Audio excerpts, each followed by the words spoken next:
They love to talk about the wins, don't they? They talk about Trump Tower, they talk about the jets, the gold, the name in big bold letters. But they forget what came before all that.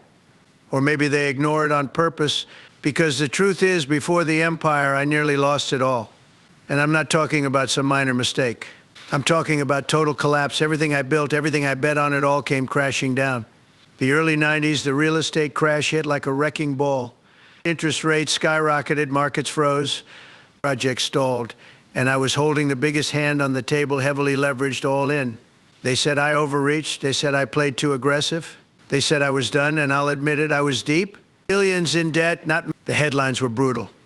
Trump is finished. Trump empire crumbling. Every newspaper had my name in it, but not in the way they used to. Not the praise, not the wins. No, now they were hungry for blood. And I gave them none. I remember walking into the offices of the same banks that once begged to be in business with me. And now they looked at me like I was toxic, like I was the problem. But what they didn't know, what they never understood, is that I wasn't there to ask for favors. I was there to renegotiate from a position of strength. That's right, strength. Even while buried in debt, even while the wolves were circling, I knew I was still the most powerful player in the game. Because I had one thing they didn't vision. I knew the market would come back. I knew the name still had value, and I knew that if I kept my nerve, if I held the line, I'd turn the whole thing around. And I did. But don't think it was easy. I had sleepless nights. I had people around me telling me to walk away, file bankruptcy, save what I could and call it a day. But I didn't, because I don't retreat. I don't surrender. I don't play the victim. I play to win always. And that mindset saved me, that refusal to blink, that ability to stand tall when everything was crashing. Most people would have folded. Most people would have taken the hit and disappeared. But I was never most people. I'm not built like them. I'm built for the comeback. You know what I did? I stripped everything back to the essentials. I looked at what mattered. I sold off assets that didn't fit the long-term vision. I tightened operations. I leaned out the team. I made painful cuts, but I never compromised on the brand. I never compromised on the dream. I protected Trump Tower like a king protects a throne. That building was the symbol. It had to survive. And because it survived, everything else came back. Piece by piece, deal by deal, brick by brick. I didn't rebuild fast. I rebuilt smart. I rebuilt strong. And I made sure that the second empire I built was 10 times more unshakable than the first. The media mocked, the banks doubted. The critics laughed, and I ignored all of it, because while they were writing stories, I was writing checks. While they were talking, I was negotiating. While they were predicting my end, I was engineering my resurrection. That's the thing about winners. We don't perform for the crowd. We build for the future. And while the world is busy watching the scoreboard, we're working in the shadows, building a comeback they'll never see coming, till it's too late. And the comeback wasn't just about getting back to zero. That's what average people do. They lose and they just try to survive. I don't survive, I conquer. I didn't want to just pay off the debt. I wanted to surpass every record I'd ever set. I wanted to own more, build bigger, go louder. So I got creative. I stopped thinking like a real estate guy and started thinking like a brand, a machine, a movement. That's when the licensing exploded. That's when I turned the name Trump into a product, into a profit stream, into a global identity. I took the heat they threw at me and I turned it into marketing. That's not recovery, that's dominance. The Apprentice wasn't just a show, it was a strategic power play. It was the next step in the comeback. I used it to show the world I was still sharp, still commanding, still the boss. Every boardroom scene, every "you're fired," every camera flash, it was fuel. It was leverage, and it worked. The show was a hit. The brand exploded. I didn't just come back, I leveled up. And people felt it, they respected it. They saw that the guy who took $1 billion punch didn't just survive, he built an empire on top of it. But you know what the best part is? I made every setback public. I didn't hide from the headlines. I didn't act like it didn't happen. I used it. I let the world watch me bleed, and then I made them watch me rebuild. That's power. That's legacy. You don't hide the lows. You turn them into legend. You show the world that failure isn't fatal unless you let it be. And I never did. The comebacks became the story. They became the trademark. And after a while, they stopped rooting for me to win and started waiting to see how I'd come back. Think about that. They weren't betting against me anymore. They were waiting for the next reinvention, the next shock, the next level. That's what happens when you build resilience like a weapon. When you make adversity your fuel. People stop doubting, they start respecting. Even the haters, they don't admit it, but deep down they know. Trump doesn't stay down. Trump comes back. So let me ask you, what's your story going to be? When you hit the bottom, when it all falls apart, when the headlines turn and the lights go out, will you be the one who fades? Or will you be the one who rebuilds with fire in your eyes and vengeance in your heart? Because the comeback doesn't belong to the lucky, it belongs to the focused, the obsessed. Insane. That was me, still is. I come back harder, sharper, more dangerous than ever.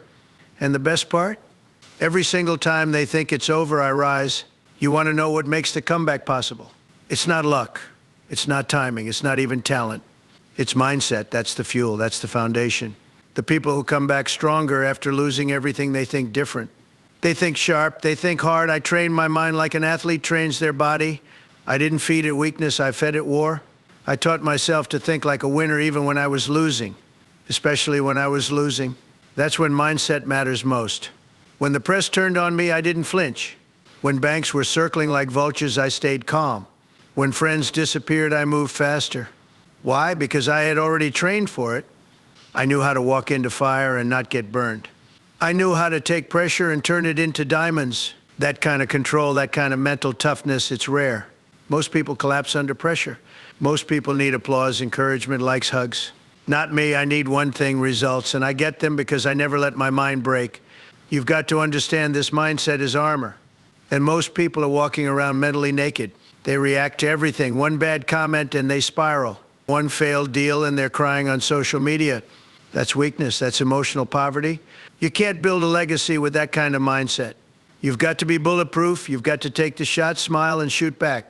When I was down billions, I still walked into rooms like I was the most powerful guy there. Why? Because power starts in the mind. You walk like a winner before the win shows up. You act like a billionaire before the money comes. You dominate with your belief before the world gives you permission. I never waited for permission. I moved like I already had it. That's confidence, and it scares people. It threatens people, but it also attracts the right ones, the deal makers, the winners, the people who know how to move. I see people wasting their energy on worry. Worrying about what others think, worrying about what if it fails. What if they look stupid? Let me tell you something, worrying is for spectators. And I don't live in the stands, I'm always on the field. I make noise, I take the hit, I score the win. And when I lose, I come back with fire in my eyes and a plan in my hand. But I never let the mind slip, not for a second. Do you know how dangerous you become when you stop hesitating?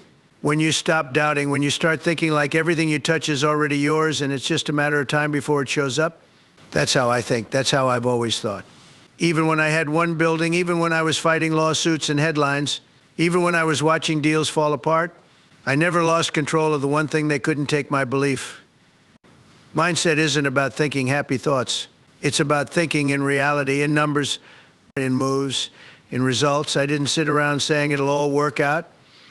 I said, let's make it work now. That's action-oriented thinking. That's what gets deals done. That's what makes the bank reverse its decision. That's what gets you from broke to billionaire. You can't cry your way into success. You strategize, you execute, you adapt, and above all, you believe. I taught myself to think in terms of advantage.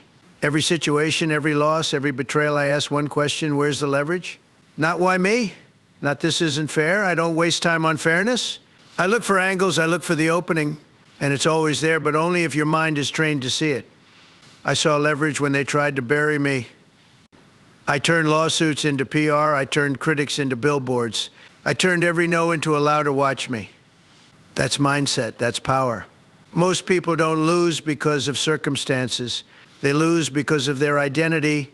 They see themselves as unlucky, as average, as someone who might make it someday.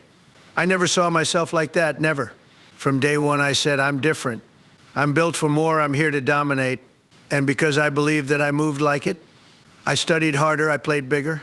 I took risks that scared normal people. And that's why I kept winning. You need to make a decision, not later, not tomorrow, now. You either keep thinking like the rest or you become the one who stands out. You become the one who gets back up when everyone else stays down. The one who builds when others complain. The one who thrives in chaos. I don't shrink in storms, I shine. And it starts in my mind every time. I see people posting about mindset like it's trendy. Mindset Monday, stay positive. Let me tell you, mindset isn't a post. It's a weapon, a system, a way of life. When the world tries to choke you, mindset is what pulls you back. When you're drowning in noise, mindset is what cuts through it. That's how I came back stronger every time. Not by accident, by discipline, by mental warfare. And you can train it, but only if you stop babying your brain and start treating it like a battlefield. You want to win? Think like a winner. You want to come back? Then kill the old mindset that made you fall. Stop blaming, stop hesitating, stop outsourcing your power. Take it back, own it. That's how comebacks happen. That's how legends are made, not from soft thoughts, from steel belief. I believed when the world said I was finished. I believed when my net worth was negative. I believed when nobody showed up to the meetings, because I didn't need the world to believe first. I needed me. And once I had that, the world followed. That's the game, that's the mindset. And once you build that, you become unstoppable. Mindset is the engine, but action is the fuel. You can think like a winner all day, but if you don't move, if you don't execute, you stay broke. I've seen it over and over. People who talk the talk, read the books, go to the seminars, but they don't do. They don't act. And they wonder why nothing changes.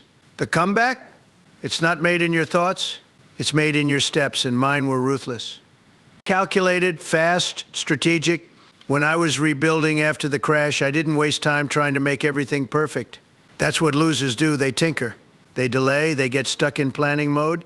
I went into action mode. I restructured deals. I called meetings. I sold what didn't matter.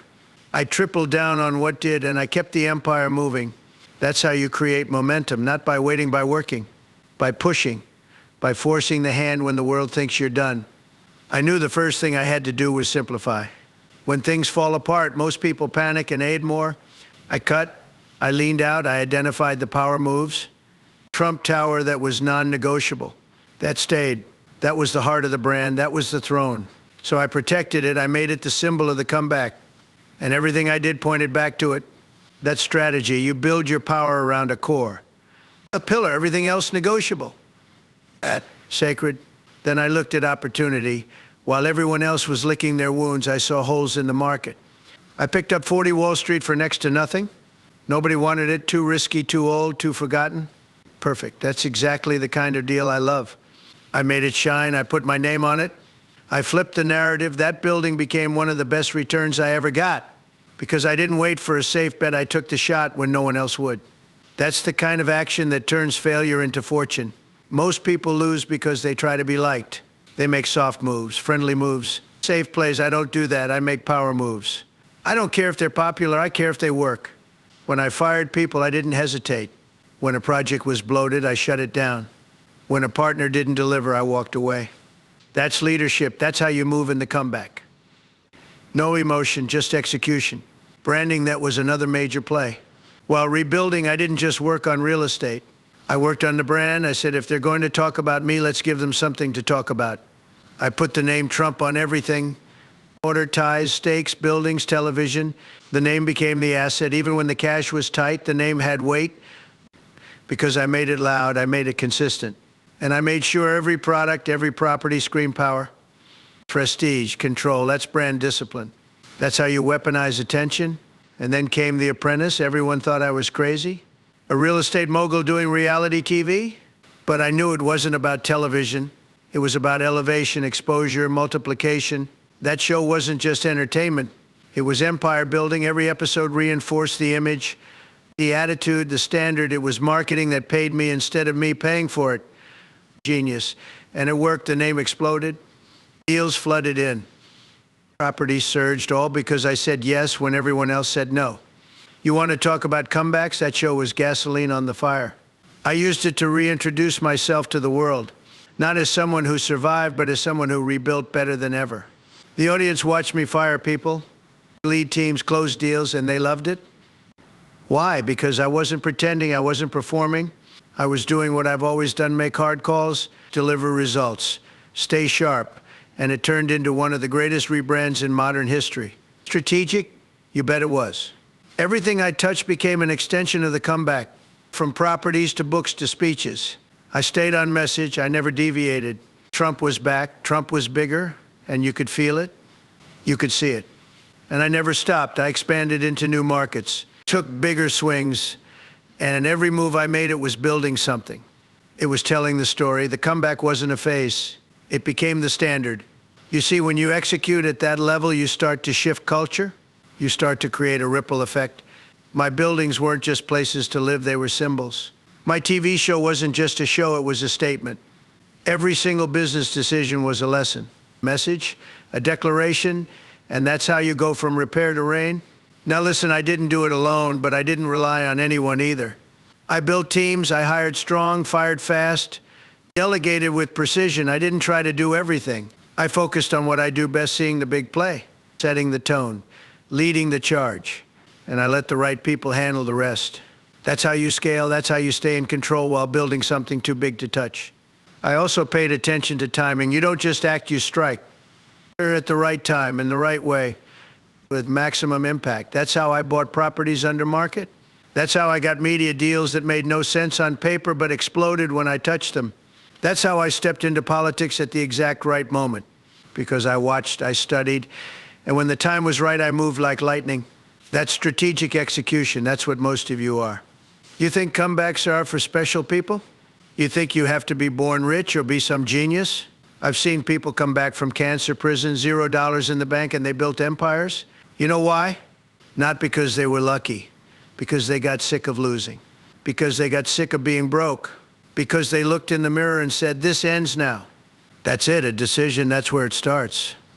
Not on Instagram, not in a mastermind, not in some vision board, in your gut, in your soul, where you finally snap and say, no more.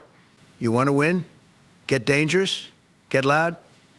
Get focused. Nobody's going to clap for you when you start. Nobody's going to believe in you. So what? Let them doubt you. Let them laugh. You know how many times they laughed at me? They laughed when I built Trump Tower. They laughed when I started The Apprentice. They laughed when I ran for president. And they're still laughing while I'm still winning. Let them laugh. The louder they laugh, the sweeter the win. Let me tell you what your real problem is. You're addicted to safety, to comfort. You want the success, but you don't want the scars. You want the money, but not the pain. You want the respect, but you don't want to bleed for it. That's not how it works. Comebacks are violent. They're personal. They're filled with nights you don't sleep. Mornings you wake up and feel like you're dragging the world on your back, but you do it anyway. Because comfort never built anything legendary. You know what you really need? Discipline. Not inspiration, not vibes, discipline. You don't need more motivation, you need a mission. A reason to wake up and go to war, because that's what success is. War, and if you're not willing to fight, then stop pretending you want it. Stop lying to yourself. This isn't for everyone. Most people will stay average. Most people will talk more than they build. Most people will die with regrets. The graveyard is full of people who almost came back. You've got to get real aggressive about your own name. Your own legacy, you've got to defend it like your life depends on it, because it does. You've got to look at your last name and ask, what will they remember about this? Because I knew early Trump would be remembered not as someone who had it easy, but as someone who came back again and again, no matter what they threw at him. And you got that same choice. You either fold or you rise. You either talk or you build. You either become history or you get buried by it. But don't you dare sit on the sidelines and complain. Don't you dare watch other people win and say they're lucky. You weren't outworking them. You weren't outlasting them. You weren't risking enough. Winners risk. That's why they win. So here it is, your moment, your fork in the road. You can shut this off and go back to your excuses, your comfort, your maybe next year. Or you can draw the line right now. You can make the decision, the one that changes everything. You can say, this is my comeback. Not later, not someday, now, because no one's coming. No one's saving you. The only person who can make the comeback happen is you. And if you've got the guts, it's your turn to rise.